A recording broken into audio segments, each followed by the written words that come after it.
Assalamualaikum warahmatullahi wabarakatuh. Perkenalkan, nama saya Muhammad Fahri. Saya berasal dari STR Keperawatan tingkat 2. Di sini saya akan menjelaskan mengenai penyuluhan yang saya lakukan terhadap pendidikan budaya anti korupsi yang bertemakan nilai kedisiplinan terhadap anti korupsi. Selamat menyaksikan. Selamat pagi pada audien. Apa kabarnya ini? Sehat ya?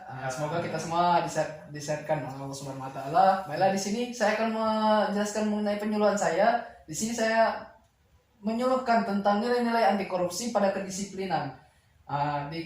Disiplinan diri ini agar kenapa kita untuk menjauhkan diri kita dari tindak korupsi yang sangat berpengaruh pada masyarakat.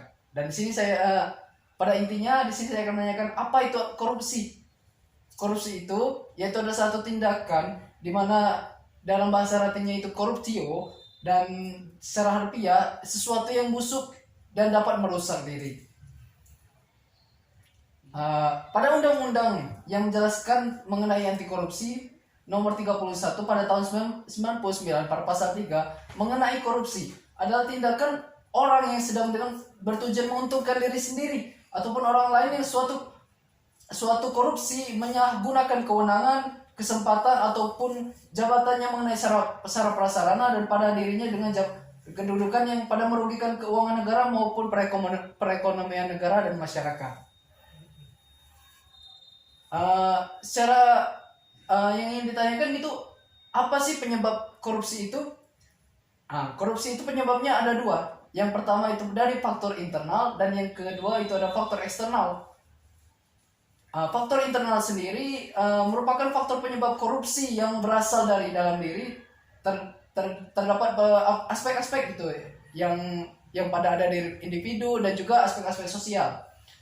Dan yang kedua itu dari faktor eksternal. Faktor eksternal ini juga sangat banyak. Yang pertama itu dari faktor organisasi. Organisasi sendiri itu sangat banyak sekali bisa mempengaruhi kita untuk melakukan tindak korupsi. Dan yang kedua sikap masyarakat terhadap korupsi gitu kan. Dan yang ketiga itu aspek ekonomi. Pada aspek ekonomi ini jika kita lihat seperti orang yang mencuri gitu kan, disitulah faktor ekonomi berkurang dan disitulah tindak korupsi akan dilakukan. Dan yang keempat itu aspek kelompok ataupun tekanan kelompok gitu kan. Dan yang kelima aspek hukum. Ada pula menurut Sugono mendefinisikan kata disiplin adalah ketaatan atau kepatuhan kepada peraturan.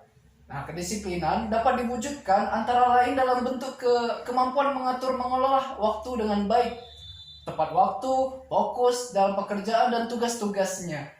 Orang yang disiplin lebih dipercaya dan melaksanakan pekerjaannya dengan baik. Dan ada pun pertanyaan lagi gitu, bagaimana hubungan nilai disiplin dengan korupsi? Pemberantasan korupsi dapat dilakukan dengan pencegahan perilaku korupsi dengan menanamkan nilai disiplin, teman-teman. Kedisiplinan yang ada dalam diri kita masing-masing akan mencegah kita untuk melakukan tindak korupsi. Karena apa? Orang yang disiplin akan patuh pada peraturan dan bertindak dalam kebaikan. Ada pula contoh nih ya, orang berlaku tidak disiplin dalam berujungnya korupsi gitu kan. Ada seorang siswa nih bernama Andi. Bangun tidur nih kesiangan hingga terlambat masuk sekolah dan gurunya juga mengasihkan PR waktu dia sampai ke sekolah. Dan gurunya pun bertanya gitu kan, tugasmu mana Andi?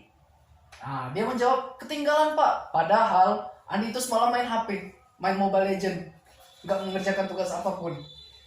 Dan kemudian dia mendapatkan teguran dari gurunya gitu kan, waktu jam istirahat tiba-tiba pak gurunya manggil Andi lagi gitu ke ruangannya. Guru memberikan surat panggilan dengan orang tuanya kepada Andi, besok harus ke sekolah. Kemudian Andi tidak melaporkan itu, dan tapi Andi menyuap orang lain untuk datang ke sekolah. Itu adalah satu tindak disiplin dan juga tidak disiplin dan dalam satu bagian korupsi gitu kan, teman-teman. Dan kesimpulannya seperti ini. Disiplin sangatlah penting bagi diri kita sendiri. Karena disiplin adalah kunci dari kesuksesan seseorang. Disiplin diri akan mencegah seseorang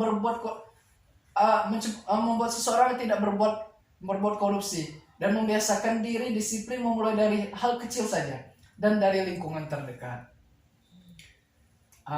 Di sini mungkin ada slogan dari saya ataupun gebrakan agar kita tidak melakukan korupsi. Generasi Indonesia disiplin diri sukses dan jauhi korupsi.